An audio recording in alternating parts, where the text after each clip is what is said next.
What's good, everybody? NicMakesPlays here. Today, I'm going to go over the top 5 best deck lists for ranked in Legend of Runeterra. I've hit rank 1 most seasons of Legend of Runeterra, so I want to make this video to help out with your guys' rank goals, try and get you to Masters, Plat, Gold, Diamond, whatever your goal is. Maybe even rank 1.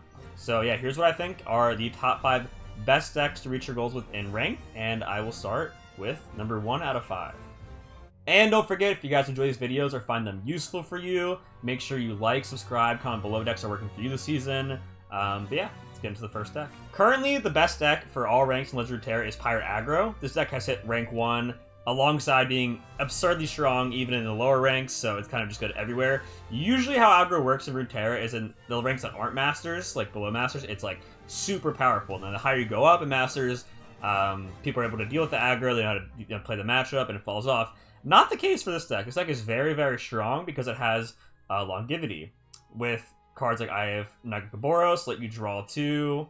You have cards like Riptide Sermon, which are very powerful, deal 4 to unit, spawn 3, and then deal 2 to the Nexus. So usually aggro runs out of steam, but with these 2 cards, it actually doesn't. Besides that, you have the regular aggro package, and you have a lot of 1-drops here. Shell Shocker is really strong in this deck because it gives you a tune, so you're able to get spell mana back for these powerful spells. You have the Burn Reach. You have the Iron Hookmaster giving you weapons, so if it gives you a weapon and the unit dies, so it goes back to your hand, allowing you again to have more grind game than the usual aggro deck. Obviously, Slippery Wave Rider, this is a really beefy elusive unit, can chip in for 4 damage, and you have Twisted Fate. So usually in the past, this deck ran Misfortune and it ran Gangplank as a bomb, but Twisted Fate gives the versatility of dealing 1 to all enemies, again like aggro mirror matches, deals with Cannon, stuff like that, and also can destroy you cards around his team. So this deck's very, very strong because its ability to have the aggro pressure while also having more late game than most aggro decks. Next we have Gangplank Sejuani Plunder, coming out of nowhere to just pick up a 55% win rate in Masters, doing very, very strong right now. I believe it's because of the influx of Ionia. There's a lot of tier 1 Ionia decks right now, and these Bilgewater cards are very, very strong against Ionia to put on huge pressure. Sejuani can freeze against like Lee Sin, stuff like that. And then you have Make It Rains and Parlays for decks like Cannon. But regardless, it's just a good deck in general. So Sejuani Plunder been around for a long time. The goal is to reach the level up condition of Gangplank and Sejuani, which is to deal damage at access 5 different rounds. You have a lot of 1-drops to chip in for the 1 damage early, like Butcher, Shell Shocker, again, very strong, because this deck also runs Nagaboros and Riptide Sermon. That's probably also why this deck's so strong, is that these 2 cards are very splashable power cards in Bilgewater right now. You have Nab for refuel, go Y, you have now the Weapon Master as well, give you longevity, give you a lot of different options. Yodel Grifter's X37 cards are Bilgewater, so you pretty much always hit Allegiance. Drive for late game, you have 3 Parlay, good against Cannon, good against Pirate Aggro, Make It Rains, Warning Shot. Basically just tons and tons of ways to get the proc each turn, and you can play Gangplank as a bomb to finish the game, or Sejuani to shut your opponent out of the game, especially like Demacia type decks. Like, a lot of decks just can't deal with Sejuani. Freeze enemy board each turn when she's leveled up. So very, very strong and well-rounded against the current meta. Next we have Gwen Katarina, a pretty interesting deck. So this deck essentially has, I guess you can call it an infinite combo it tries to go for. And the goal is you get either a level Katarina in the grave, I guess it's not really a grave or Runeterra. You either have a level Katarina die or a Ruined Reckoner die, right? Then you have Eternal Dancers, attack, revive an ephemeral copy of the strongest dead ally, other Eternal Dancers by power or less, so you reborn the Ruined Reckoner. Ruined Reckoner gives you a card if you attack again, so you attack again with Eternal Dancers. You basically infinitely attack with Eternal Dancers until they die. If they don't have an answer to the Eternal Dancers, because it has 6 health, then you just win the game because you attack infinitely. Very, very strong. You can give it the Hollowed, so it can reborn stronger units such as the Ruined Reckoner, the Fallen Reckoner. When this card's summoned, an enemy can't block the weakest enemy. So if you're born that, they have less blockers, and you can push for a lot of damage. You can reborn Gwen. When Gwen's level, does tons of damage. So pretty much just a deck that utilizes Eternal Dancers plus the Hollow units very well to push for huge, huge damage, but it also has tons of removal, so it's well-rounded. It has Hate Spike. This card now costs 1. You can't see the picture here, but it was buffed to 1 mana. One of the strongest removal in the entire game right now. Because of this, it's deal 2 to anything for 1 mana, and then Summon a Husk. You have Flock to deal with like threats such as, you know, Gangplank, stuff like that. Refuel with Glimpse. You have Harrowing for late game. So just a very well-rounded deck. And when you get the right setup with the Eternal Dancers, you can reborn all kinds of things and swing for like 1 billion damage over and over again. So this deck is very strong, very well-rounded, and definitely a top 5 deck right now. The 4th best deck is Nami Twisted Fate. So Nami, one of the talk of the town in the meta right now, it's one of the strongest cards in the entire game, definitely one of the strongest champions in the entire game.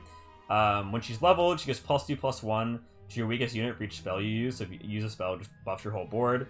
The goal of this deck is to kind of just stay alive, be well-rounded, have answers to most things with the Ionia spells, such as Curse of Palm, Deny, stuff like that. And then what you can do is you can play a bunch of Wiggly Burblefish. So it's reduced by 1 cost for each spell you play this game. You get to 0, you play a bunch of them, and then you can use Momentum Choice, which triggers twice if you equip an ally this game, which you can do through the Onion Hookmaster, Improvise, and Nami just buffs your whole board of elusives and you go for game. You also have Theodore Moshelli. You play 2 spells each round, grant other allies +1/+1. So basically, it's just a stall until you have the Fleet Admiral Shelly / Burblefish, and you just buff your whole board of elusives and go for game. Even if you don't even draw these, I mean, Nami just herself with like regular creatures puts on huge threats by just, you know, turning small things into like beefy powerhouses. Again, no Fi, Deny, Palm, all this kind of stuff just answers most matchups. And then you have Twisted Fate, versatile cards. You can outgrind people by leveling Twisted Fate. You can win through value. You can win through elusive lethal. It's just a very well-rounded deck. And of course, it runs Ionia Gaboras, which is very strong and in multiple tier 1 decks right now. Last but not least, we have Ezreal Cannon. This was the best deck in the patch for a while. People are starting to figure out answers to it, so it's seeming to kind of be a bit more tame, but it's still nonetheless a top 5 deck right now. So Cannon recently buffed. When he summon, creates a Mark of the Storm in hand. It usually deals 2 to an enemy, now it deals 3. And then these free 0 mana Mark of the Storms are able to level Ezreal extremely fast. He needs to target 8+ times on enemies to level, and Cannon gives you 0 mana cards that target enemies, so he levels fast. And then after Cannon's leveled and Ezreal leveled, Cannon gives you more of the Mark of the Storms, and Ezreal does 2 damage to enemy Nexus for each Mark of the Storm you activate. You have Godwill's Ceiling, just to reuse Cannon. So basically you want to recall the same ally 5+ times to level Cannon. Usually you do it on the Cannon, reuse the Mark of the Storms. So the big change of Cannon here, going from dealing 2 to 3, is it answers so many relevant threats. It's very prominent stat lines. You have like Misfortune's a 3/3, you can kill her. You have Nami is 3 health. You have opposing Ezreal's. The jump from 2 to 3, it's 3 now, is absolutely massive. Ionia has tons and tons of answers to things. You have Ion Telstones. This can give you health potion if you need to heal or just have a cheap spell to activate your Eye of the Dragon. It can give you Homecoming to deal with threats. You have Recall, Spectre Cannon, also level them up. Notify Retreat, you know, protection. You push for damage with this. Palm answers threats. Deny can stop like the Harrowing and other big impact spells like Atrocity and Gnosis Thresh, stuff like that. Homecoming, recall your cannon, help level them up, and bounce your opponent's threats. So this deck is extremely well-rounded. Eye of Dragon's great versus the aggro pressure of the decks. Then the Homecoming and Deny are good versus the late game decks. When they play big threats, you just either deny their huge spell or just get rid of their unit. So Cannon Ezreal is definitely a top 5 deck right now, and definitely something you should have on your radar. So that's my top 5 decks right now. I'll do some honorable mentions here as well. We have Heimer Nora. This deck is able to get a 50% win rate. Pretty much one of the better control decks right now. Tons and tons of spells, answer most things. So this is definitely a solid deck, especially when using new champions such as Nora.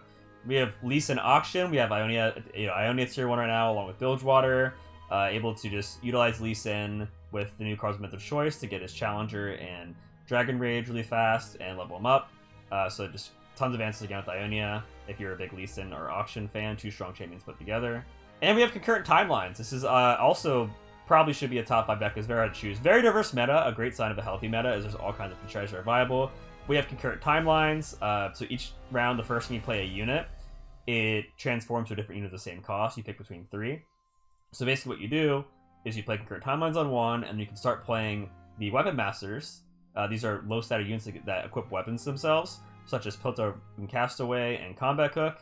And when you play them, you pick a different unit and like a strong one, and then that unit gets the weapons. So for example, you play Combat Cook, naturally a 2/2. If you hit, let's say, the Crocodile, there's a 7/7 Crocodile, you get a 7/7 that also gets a weapon on top of it, give like +2/+1. So it's very easy to just summon a Combat Cook and then end up getting like an 8 attack unit.